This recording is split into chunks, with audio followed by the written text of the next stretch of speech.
আয়েশা রাদিয়াল্লাহু আনহা বলতেন মাঝে মাঝে, বিচ্ছেদের ১ মাস পরেই আবারও এক হলেন জনপ্রিয় ইসলামী বক্তা আবু তোহা মোহাম্মদ আদনান ও তার স্ত্রী সাবিকুন নাহার। গেল ২১ অক্টোবর তাদের মধ্যে বিচ্ছেদ ঘটে। মাত্র মাসখানেকের ব্যবধানে পুনরায় একসঙ্গে পথ চলা শুরু করলেন এই দম্পতি। ২ ডিসেম্বর নিজের সামাজিক যোগাযোগ মাধ্যমে এক আবেগঘন স্ট্যাটাসে বিষয়টি তুলে ধরেন সাবিকুন নাহার। বিচ্ছেদের পর দ্রুত পুনর্মিলন কিভাবে সম্ভব হলো সেই ব্যাখ্যা দিতে গিয়ে তিনি লেখেন, দুনিয়াটা ক্ষণস্থায়ী, পুরোদস্তর ধোঁকা, নিখুঁত প্রতারণা, অনন্ত পরকালের হিসেবের কাছে এই দুনিয়ার রাগ, অভিমান, ভুল সবই তুচ্ছ। কে কি বলবে তার কোনো মূল্য নেই। স্ট্যাটাসে সবচেয়ে বেশি জায়গা পেয়েছে সন্তানদের বেদনা। তিনি জানান, তাদের মেয়ে আয়েশা প্রতিদিন বাবাকে খুঁজত, বারবার বাবার কথা বলতো। এসব কথার ওজন মহাশূন্যেও মাপবার কোনো যন্ত্র নেই। অন্যদিকে ছোট ছেলে ওসমানও মাকে না পেয়ে ভেঙে পড়ত। তার ভাষায়, ওসমানের সামনে অন্যরা আম্মুকে জড়িয়ে ধরে আর সে নির্লিপ্ত চোখে জিজ্ঞেস করে, আমার আম্মুর কাছে কবে নিয়ে যাবে? এ সন্তানদের আকুলতাই তাদের যেন আবারও একই ছাদের নিচে এনে দিয়েছে।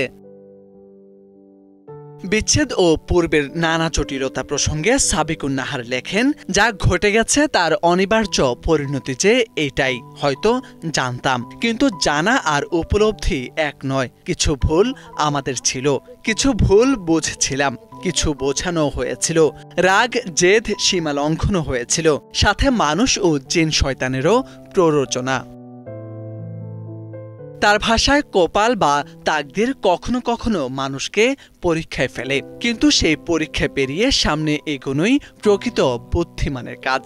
আর তোহার প্রতি নিজের অনুভূতির ব্যাখ্যায় তিনি চাঁদ উপমায় এনে লেখেন, চাঁদ গ্রহণে ঢেকে গেলেও কখনো কলঙ্কিত হয় না, সে আমার আজন্মের চাঁদই ছিল। স্ট্যাটাসের শেষ অংশে ৩ বার আল্লাহর প্রতি কৃতজ্ঞতা প্রকাশ করে তিনি লেখেন, ওসমান ও আয়েশা তাদের বাবা মাকে ফিরে পেয়েছে, আলহামদুলিল্লাহ।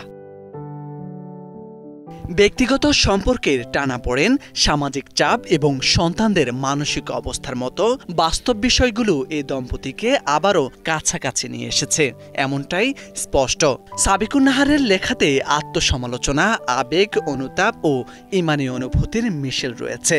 পারিবারিক ভাঙন যে শুধু দুটি মানুষ নয়, সন্তানদের হৃদয়কেও ছিন্ন ভিন্ন করে, এই বার্তাও উঠে এসেছে তীব্রভাবে, এমনটাই বলছেন নেটিজেনরা।